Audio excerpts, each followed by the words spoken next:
All right, so things are really heating up in Iran.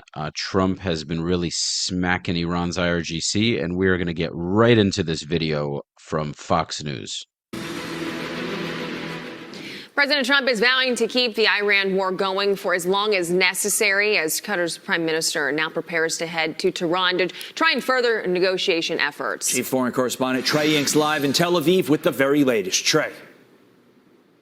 Yeah, hey guys, good morning. The Qatari prime minister is in Tehran today to meet with Iranian officials. He is focused on finding avenues for de-escalation, according to the Qatari foreign ministry. We do know the visit comes as President Trump told Al Jazeera that the U.S. is achieving a very big victory, but the war will continue as long as necessary. Another report crossed today of an oil tanker being hit with an unknown projectile in the Strait of Hormuz earlier this week. The international waterway remains a location of tension in the region as the U.S. is still overseeing vessels through a southern route. Still, the IRGC warned Wednesday that the strait would not be opened until the United States accepts Iranian demands.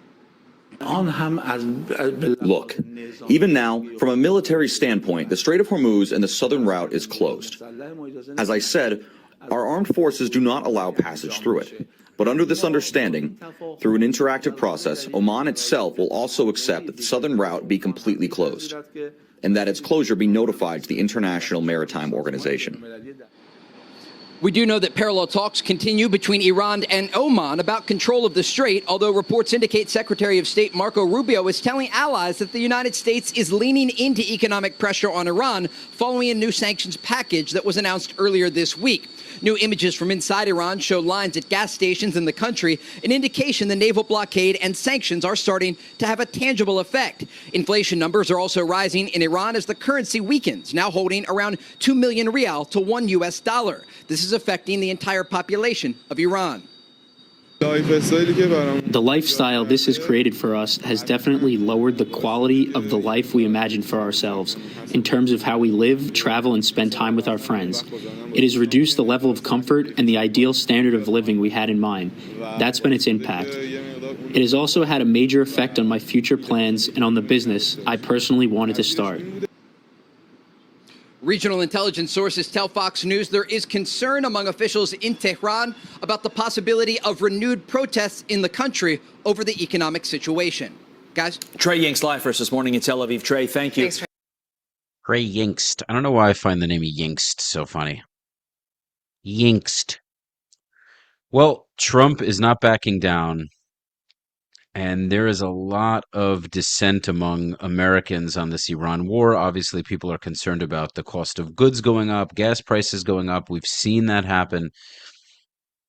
At the end of the day, America has to slam its balls on the table, and this is how it happens. This is how it works. The world is watching, and if America caves, the world superpowers are not going to respect America the same way. This is a power play. It's a power play. America is not directly threatened by Iran currently. I do think they are in the long run, because if Iran can muscle the United States, that means that stronger powers such as China and Russia can muscle it, and America just cannot be muscled. It can't be. It cannot be muscled. It has to be the muscle car of the world. It's the only option for America to be what America is. And this obviously benefits Israel, but through benefiting Israel, America benefits. As long as America makes sure that Israel is the military superpower in the Middle East, America gets to rule the Middle East. And so Iran's IRGC must be toppled, its government must be toppled, and then America can effectively fully control Iran, et cetera, et cetera. So we'll see what plays out, but the sooner the Strait of Hormuz does not become is not a vital trading point, and the pipelines that the Gulf countries are trying to build to form another route for all kinds of import and export, oil trade, gas trade, etc. the sooner Iran cannot use the Strait of Hormuz as a bargaining chip. We have a brand new listing in the heart of Miami, minutes from the airport, minutes from all of the shopping and entertainment you need. It is a listing for lease, $8,000 a month. The address, as you can see here, is 1701 Northwest 19th, single family home, 7 beds, 3 baths, just under 3,000 square feet. You can use it as office space, residential space. Cats and dogs are, of course, okay. No HOA. It is co-listed with my buddy Yosef Madar and I. And if you have any additional info, you can follow me at Rafi the Realtor. Send me a DM. If you happen to already have my phone number, you can shoot me a call, text message. All my contact info is on Instagram. If you are looking to buy, sell, rent, or invest in South Florida, be sure to get in contact with me.